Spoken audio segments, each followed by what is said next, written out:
So now that you know that your house is haunted, what do you do with it?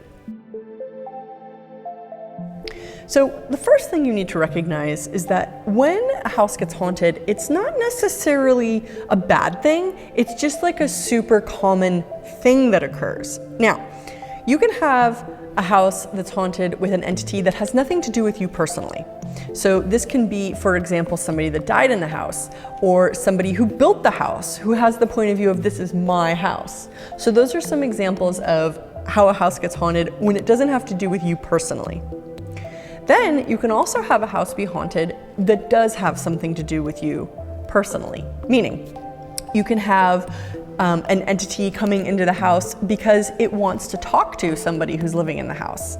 Or you can have a relative that's passed away that feels very connected or very stuck or very attached to the family living in a house in some way, and that can show up as the haunted house phenomenon.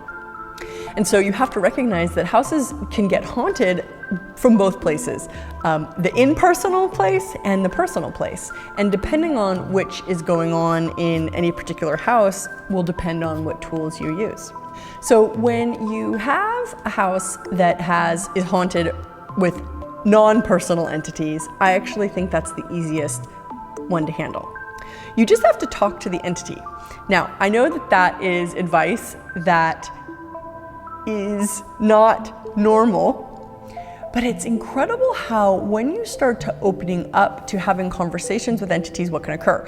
The thing is, when somebody dies, they don't disappear. Their consciousness doesn't go away. They just don't have a body anymore. So conversations are totally still possible, but it doesn't happen from the same place in terms of verbal conversations with mouths. It occurs from more of an energetic standpoint. And so it becomes an awesome opportunity to develop and strengthen your telepathic awareness, your ability to perceive energy, to translate and understand what's going on. And although this might sound impossible, I assure you, it's actually the most natural thing that you could do.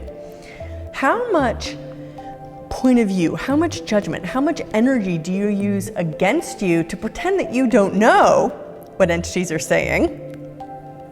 And will you destroy and uncreate all that? And if you started to acknowledge what you were aware of, how easy, how fast, and how quick could conversations with disembodied beings be? And would you be willing to be that effective even if it was weird?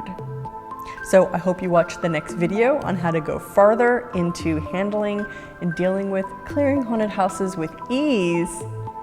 And it might just open up your whole universe to a new phenomenon of consciousness. Welcome to Talk to the Entities. How does it get better than this?